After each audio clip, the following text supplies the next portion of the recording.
Hey everybody, we're coming at you live from E3 here in the PlayStation booth at the LA Convention Center. I am joined by none other than legendary Mortal Kombat co-creator, Ed Boon. One of my favorite guys in the biz. Always a smile on your face, I love it. You're a diabolical genius. You just have so much fun with this stuff. Thanks. And you've got Injustice 2. Yes, we do. This is really exciting. Yeah, we're very excited to kind of give people their first look at the game here, and one of the few live gameplay things here with the game showing us, what's new, the new characters that are in the game, and this new gear system. We're very excited. That's great. It's an honor to have you here. It's an honor to have the game playable here. We're going to be checking out some actual in-game battles. So, absolutely. Yeah. So first up, walk us through these characters. I obviously recognize Batman. Who else do we have? Yeah, we have 3 returning characters: Aquaman, Batman, and Superman.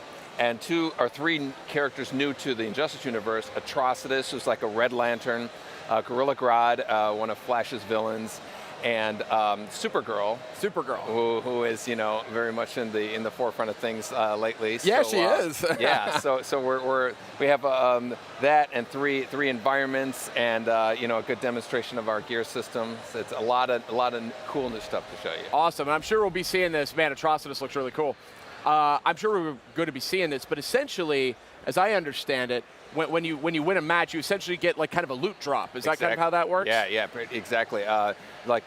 We call it a gear system, and in the simplest of terms, gear can be described as costume pieces that power up your character. So there are a number of ways. You're always going to be getting, like you said, like these drops of gear that will, a new cowl for Batman, new utility belt, new boots for Superman, and they come with it,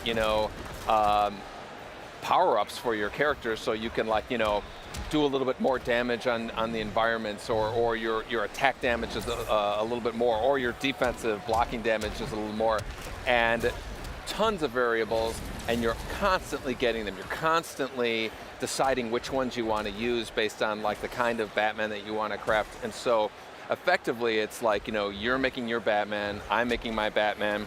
We might meet up online, and it's yours versus mine. That's awesome. And it's different. They look different too. So that's the customization and personalization is really what kind of sets this apart from certainly the last Injustice or any other fighting game. Yeah, I've never heard of this before in a fighting game. It actually is one of those things where I never would have thought of it, but now that you mention it, it's like, yeah, I want that. Yeah, I want that in my fighting game. Yeah. And I mean, Injustice, we're seeing some great footage here. This game's looking real sharp. NetherRealm, known for high production values in general, and we've seen that with Mortal Kombat X, now we're seeing it with Injustice 2. So tell me a little bit about these 2 characters we're seeing here, and some of the pros and cons that they have. Yeah, these are the two of the new characters that we've had here. Atrocitus is basically, if you think of Green Lantern, except for he's a big monster, has hate, and he has a lot of blood. He's kind of a anti-hero version of Green Lantern, but a lot meaner. Yeah. Bam! Yeah. And he's with Gorilla Grodd, who's one of Flash's villains. And Gorilla Grodd is kind of like, he's a gorilla, and he's had all these crazy animal-like attacks, but he also has a high intellect. So he has telekinetic abilities. He can make you beat yourself up. He can levitate in the air and stuff. And so it's a great, I think they're 2 great additions to our roster. One of the things I love about what you guys did with Injustice 1, which was a huge hit with me and my friends, we love that game. It's got such a great sense of humor. But it's still, I think we got, what are these called again? Ultimate? The transitions, yeah. Oh, the transitions. He's knocking him into another arena with a whole new kind of palette of objects that you can use in the fight. So good. Yeah. But what I think I've always loved about Injustice is, it's not just Batman and Joker or whatever. It's you guys kind of get down in the weeds a little bit there on the DC IP, which I think is really smart. Yeah. We love having the obviously the forefront characters, but we also love the more little less recognizable but very cool characters, and some of them we've we're hoping we can even show more people who've never experienced them, and then get them, they'll be, oh, I'm gonna go read a comic about this guy. Yeah, I know who this guy is. Yeah, exactly. And I mean, that was what Injustice 1 was for me. There's so many characters there. I said, that's a DC character? Yeah. I never even heard of that guy. Yeah. But he ended up being super cool, and ended up really kind of grabbing onto him. So here we have Aquaman. I think Injustice 1, That's great. That's great. The little taunt before they fight. Yeah. Aquaman in the original Injustice, the most badass Aquaman of all time. Yeah. Easily my favorite character in the game. Yeah. Because I'm a little bit cheap. I love his strikes where he can strike anywhere on the screen.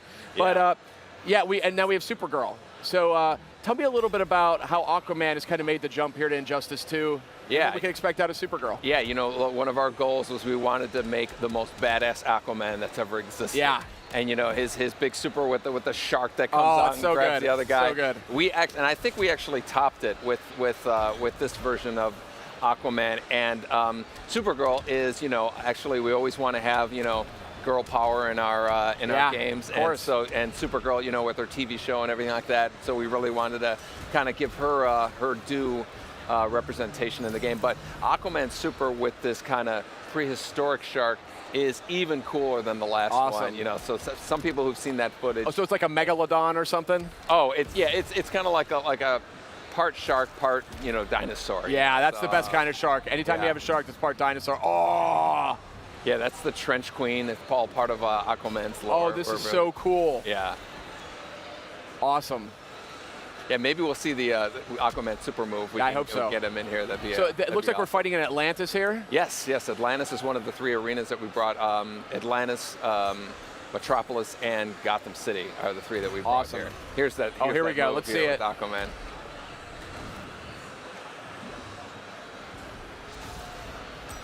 Bam. Oh, now I see the dinosaur. That's crazy. So good, so good. So you guys, what are these moves called again? I forget. They're called. The super moves are like the grand moves. over the top moves. That's when you have your bar full, right, and you use it all. Oh, here we go. Supergirl actually flies her opponent around the sun. Oh, nice. That's awesome.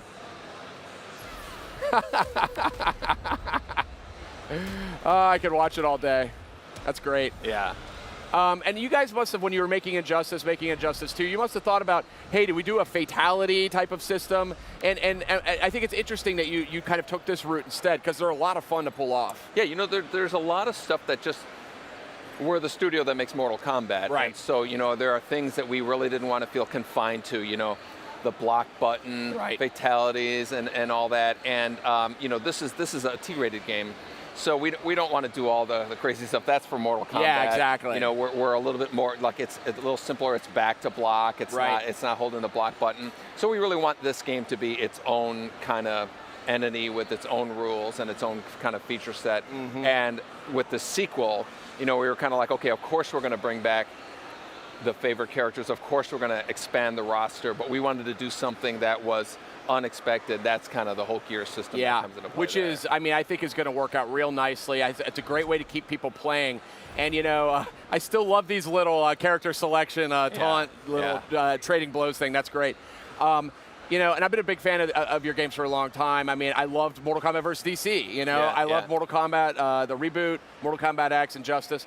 And one of the things that's been so fun to see you guys do is to kind of move more and more towards this kind of narrative system, which is, I think, so powerful and such an important, maybe even underappreciated innovation in fighting games, because you know, hey, not everyone could be a tournament great fighter, right? Exactly. I want to sit down maybe and have just like a cool story that I could beat my way through. Exactly. You know, any game with a roster of characters, you know, Mortal Kombat, one of the things that's always stood out was it had a roster of characters and they had a relationship with each other, and there was a story. And so we started presenting it with the cinematic, you know, method where the player participates in the fighting. You know, and so when we did Injustice, again, it's a perfect marriage. You have Superman and Batman and Aquaman, and they're not talking to each other, they're not acknowledging each other. Yeah. That's a waste of such a great, you know, opportunity with them. So, you know, we did in Injustice and in Injustice 2, we're going to have a really deep cinematic story experience, like watching a movie. Yeah. You know, and or a really good TV show, maybe. You exactly, know? and participating in the fights. Which is so cool. I love the one in Mortal Kombat X. I mean, Mortal Kombat 9 or Mortal Kombat the reboot, that was a revelation. Yeah. And I went, oh God, I didn't know how bad I wanted this. And then in Mortal Kombat X, I felt like it was like almost like perfected. Like it was like the story was really tight. It was really interesting, you know? Yeah. And I mean, obviously, the Warner Brothers and the DC franchises here, they give you a lot of room to play with. Yeah, it was great. We actually managed to carve out our own, slice of the multiverse and say, okay, in our world, this is our version. Yeah, exactly. That's in our great. world, Superman is a tyrant. That's and awesome. These bad things happen to him, and and we have our story arc going. When we the last game, Batman put Superman in prison. Yeah. And we're going to continue that storyline and find out what happens after that. It's been fun to create all that stuff. So where is Superman these days? What's he up to? Well, when we last left him off, he was in prison, and as you might guess, since he's in the game, he may get out. So I wonder if he could get out of that prison. Right, in some capacity.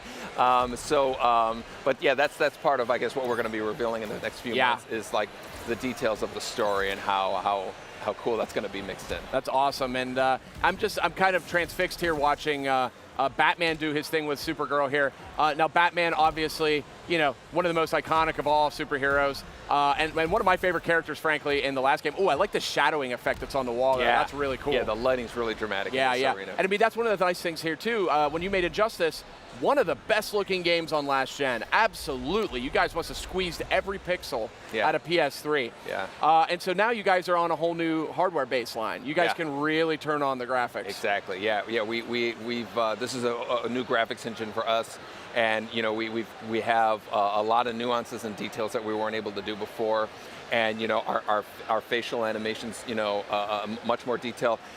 Characters come out just like in Mortal Kombat X. Yeah. They talk to each other, and they reveal part of their history. So a lot of times, two people will say something to each other that's related to Flashpoint story or Killing Joke or something like that. I love that. And people love those little nuggets of nods to previous stories. Yeah.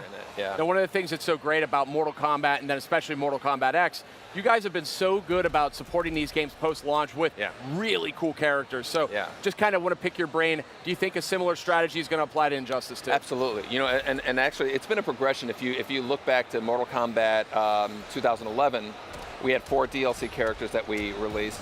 Injustice had 6 DLC characters that reached out.